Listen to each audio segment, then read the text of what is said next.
What is going on, people of the planet? I am D Venom, and welcome to another episode of Raising Vibrations podcast. All right, you guys, I'm a little on the tired side, and I am doing what the greater majority of us should be doing, and that is washing laundry. So I'm at the laundromat right now, and I'm sitting in the parking lot, and I'm addressing you guys, and I'm waiting on my clothes to get done drying. Let me make sure my microphone is plugged in. Yeah, she's going.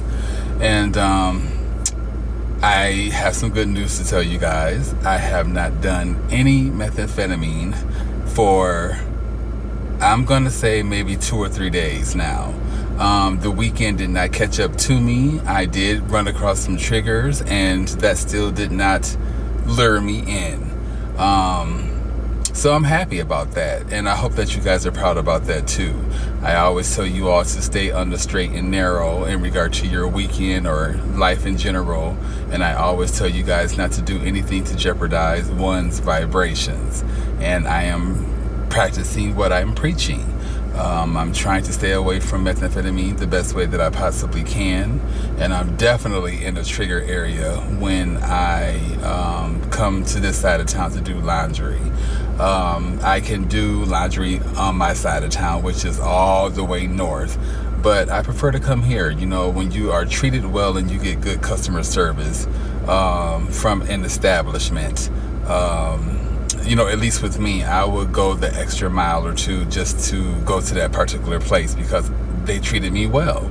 And I get along with the individuals that work here at this place of establishment. And aside from, you know, aside from the activity that goes on the outside, it really has nothing to do with the people that work on the inside. So, yeah.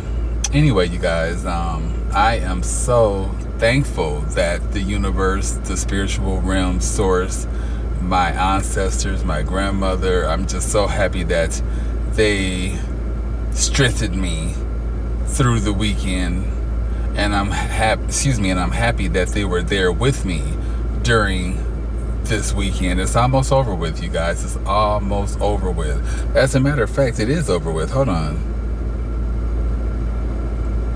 Yes, it is. Oh my God, I made it through the weekend without doing any methamphetamine, you guys. Oh, I just been sleeping. My body has been craving this drug, and I've been fighting it with every ounce of strength that I have, and with every ounce of strength that I have in regard to fighting my cravings against methamphetamine or for methamphetamine. I'm using a lot of energy, and I've just been so tired lately, but I'd rather be tired and gaining rest versus, you know, being tired and doing methamphetamine and, you know, lowering my vibrations and all of that type of shit. So I'm happy. I'm very happy.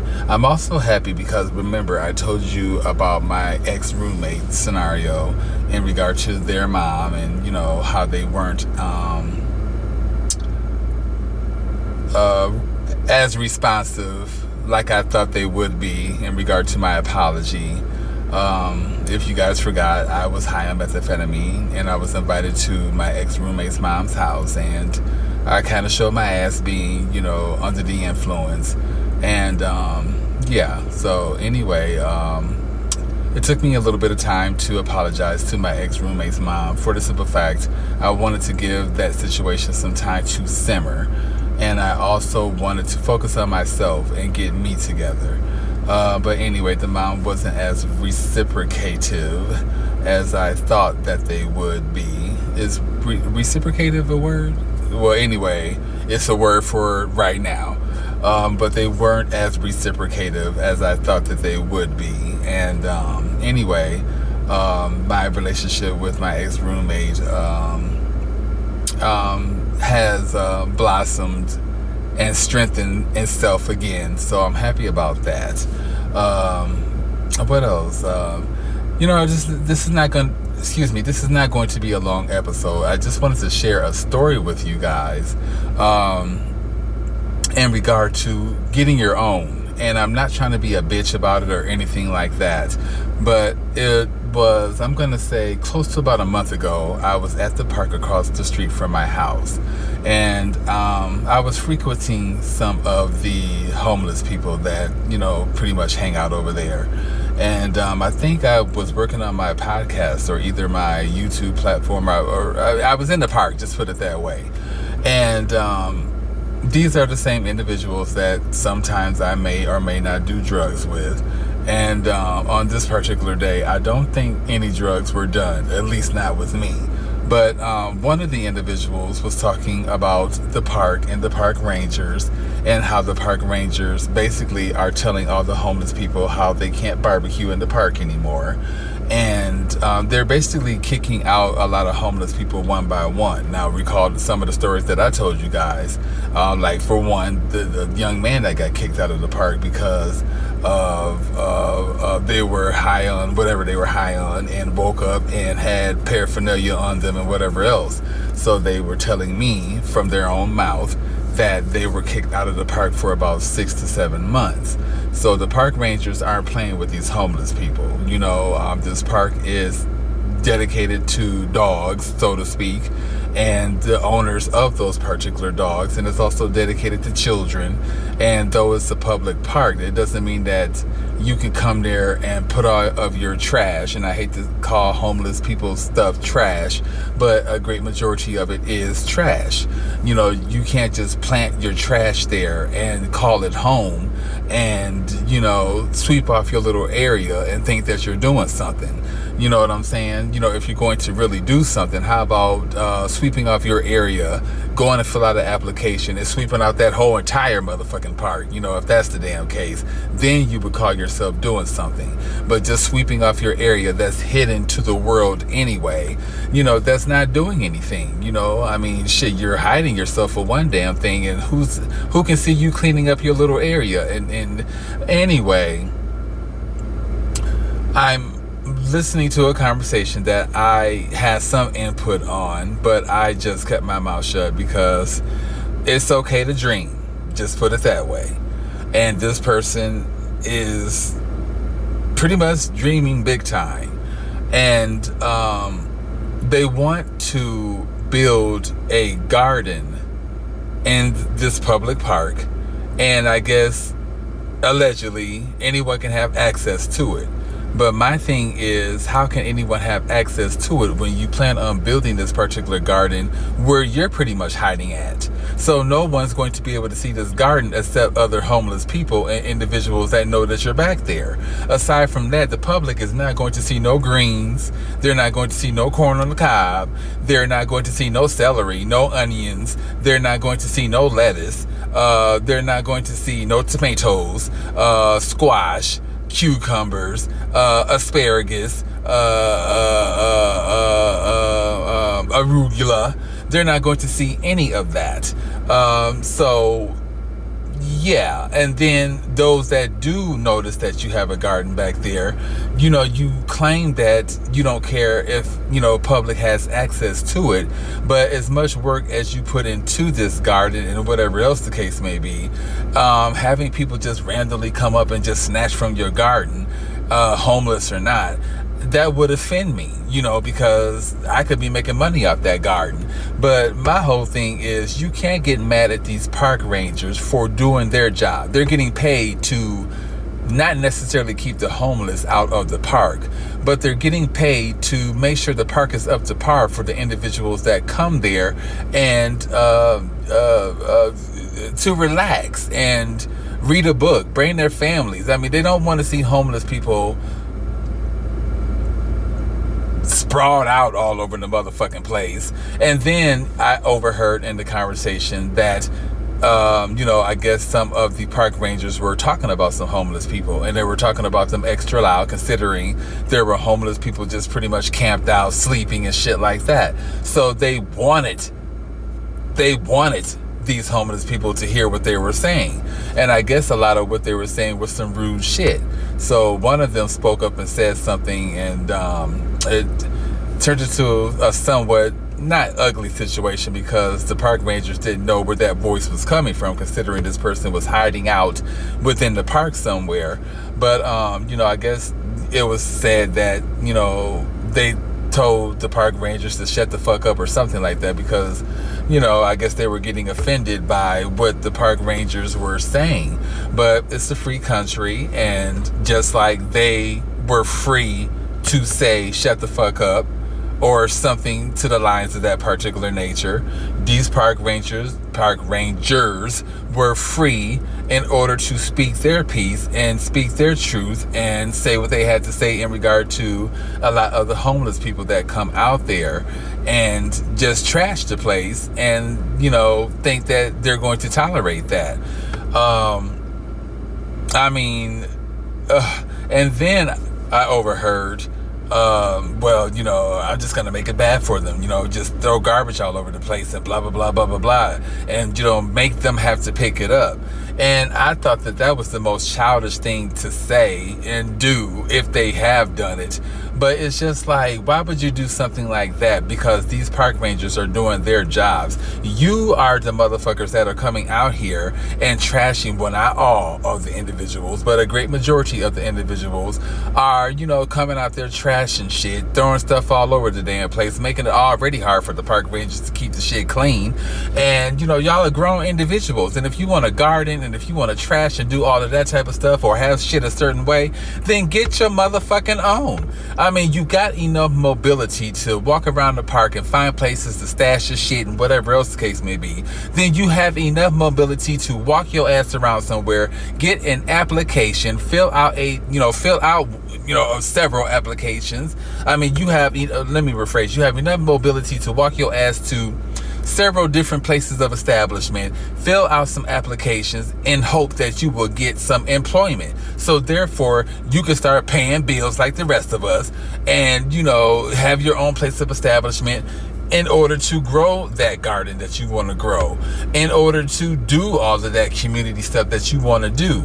But this is a public park, and public parks are not going to allow homeless people to just make rise bed gardens and all of this type of shit in places where you're not even supposed to be in the first damn place.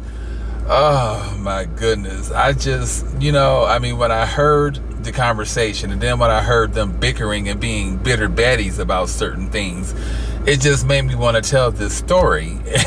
Because I don't want to laugh about it, but I told someone else what I had overheard and was a part of in regard to the conversation, just bits and pieces of it.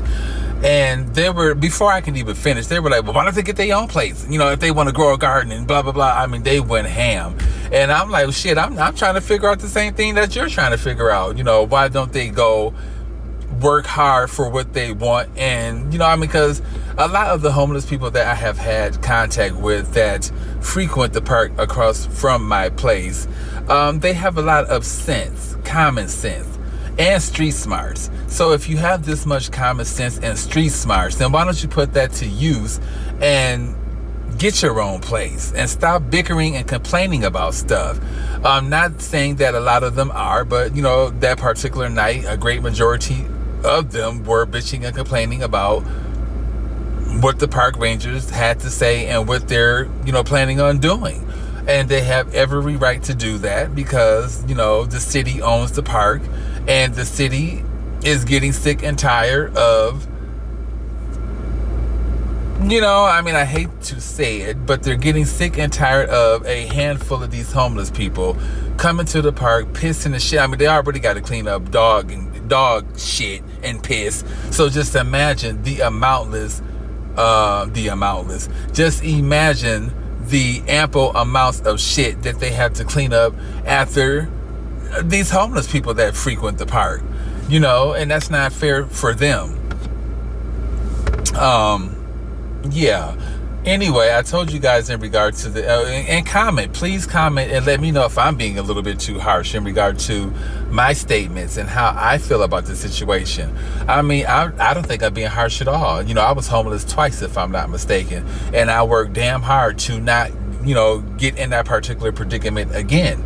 So if I can do it, and if a lot of other people that are homeless or whatever the case may be can make it, I mean, I just felt like it was, I don't know. I mean, you're upset because of the fact that you can't live the type of life that you want to live within a public park, and you're getting upset with the park rangers because you can't grow a garden and do whatever else you want to do in this public park, and your name is not on that place of establishment. You don't own any land on that place of establishment, and I mean, fill out an application at the park or however they do it to see if you can possibly get a job at that particular park, cleaning up and whatever. And who's to say? Maybe they may be a little bit more lenient towards the individual that stated the comment and all the other homeless people. But you're not doing anything from these park rangers' eyes except coming to the park, trashing it, pissing and shitting all over the place, and doing drugs. This is what they see, and this is what the fuck they smell. And they're getting tired of it. So yeah, I went, not the MRI results, but when I went to the podiatrist / surgeon. So all in all, everything is good, you guys. I don't have to have surgery. Thank you, Jesus. The foot is a complex tool. And once you pretty much go fucking with one thing, you're gonna have to go fixing something else. So to fix the toe next to the big toe, I would eventually have to go back and get the big toe work done. And it'll probably be a chain reaction, in regard to the whole toe scenario, or toes. So anyway, to have the bunions and the toe next to the big toe worked on, I would be out of commission for about 6 weeks. To have my whole foot reconstructed and have an arch built because I'm so flat-footed, I will be out of commission for about 6 months. And I can't do that because I have to get to work soon, and I just can't imagine being off my feet for that long, considering I am used to being on my feet all the time. So at this particular point, there's really no need for me to have any surgeries or anything like that, because I'm able to walk, and most people don't have the mobility that I have. So I am grateful and thankful that I am even able to do the things that I do, regardless if my feet, are a little messed up or not. God still granted me to walk, or grants me to walk, and I am appreciative of that. So I have no complaints, So no, there will not be any surgeries or anything like that unless I necessarily need to go under. But at this point, there's no need for me to go under because I'm fine. I'm not having any pain or anything like that. So all is well. And I hope all is well with you guys too. So like I said, I'm not going to create a long episode. I need to get back in here, check my clothes, and make sure I have all my pillows and everything else, and go from there. Did I get my laundry basket? I hope I did, because the last time I came to this laundromat, this was a while back, I forgot my me and my ADHD. I forgot my laundry basket inside, and this is a laundry basket on wheels, and I forgot the motherfucker inside of this place. And when I came back inside, it was pretty much stolen. So, but if somebody wants this laundry basket, baby, y'all can have it, because it's dirty and everything else that need to be clean. But I also need something to put my clothes in, so don't let me speak too damn soon, because I'll be pissed off if I did leave my laundry basket in there and all of a sudden the motherfucker gone and I don't have nothing to put my clothes in. That'll be all, ooh, that'll be extra jacked up. But I am going to end this, you guys, and I will work on going live with you all so that we can have breakfast, lunch, and dinner together. What I want to do is modernize meetings, especially meetings that have to deal with drug and alcoholism. People are getting sick and tired of sitting in those four-corner rooms listening to people talk about their addiction, and that's pretty much it. I've heard this from several people that I went to group therapies and stuff like that with. It's just like, why can't we do something else aside from sit in this room and talk about our addictions? There are other things that we can do. We can cook, we can bake, we can go for a walk, we can feed animals. I mean, there's things that we can do in order to modernize this whole group and individual sessions and all of that type of stuff to make it a little bit more fun for people that have to be a part of group therapy and stuff like that when it comes to alcohol and drugs. I think that it would make I just think that it will make it a lot more fun for people that are going through it, because we're already going through it in regard to our addictions. And we don't want to sit in a room. Well, I don't want to sit in a room and hear nobody boo-hooing and crying and shit like that. I mean, we can do that shit outside while we playing some motherfucking herds, okay? But anyway, you guys, let me end this and go and get my clothes and make sure my laundry basket is in my trunk, which I pray to God that it is. And you guys be good. And please feel free to comment on that story in regard to the garden in the public park. I'll say it again, work hard to get your own, and, do what you need to do in your own place of establishment. But if these park rangers don't want you planting, seeds and things like that in their place of establishment, they have every right to, not allow that. And you can't get mad at them for it. Because you don't own any other part, that's just my opinion. But anyway, you guys, y'all have a good one. I am D Venom, and namaste.